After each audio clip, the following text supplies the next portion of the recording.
Tonton sampai selesai, pasti kamu bertanya-tanya kenapa pinang-pinang ini justru dipanen saat masih muda.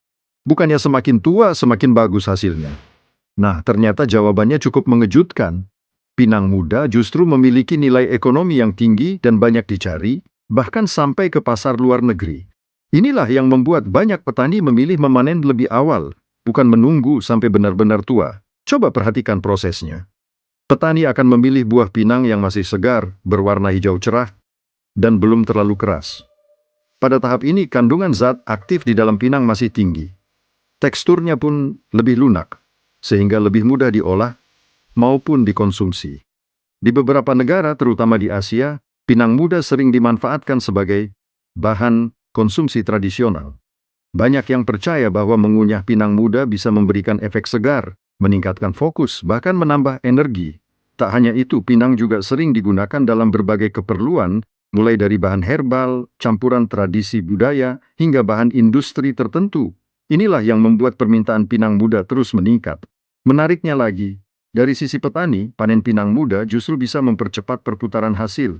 Mereka tidak perlu menunggu terlalu lama untuk mendapatkan keuntungan. Bayangkan saja, dalam satu kebun, pohon pinang bisa menghasilkan cukup banyak buah.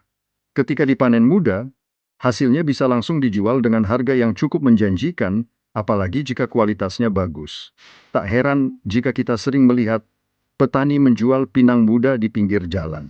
Itu bukan tanpa alasan, tapi karena memang ada pasar yang jelas dan menguntungkan. Selain itu, perawatan tanaman pinang juga tergolong mudah.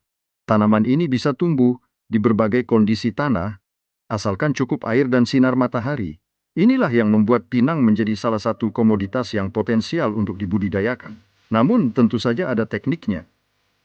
Petani harus tahu kapan waktu yang tepat untuk panen. Jika terlalu muda, kualitasnya belum maksimal.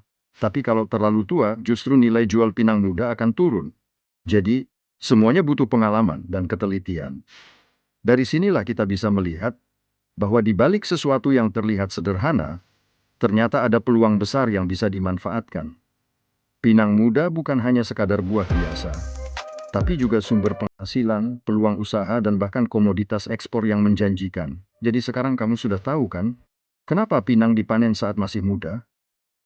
Ternyata bukan tanpa alasan, tapi karena nilai dan manfaatnya yang luar biasa.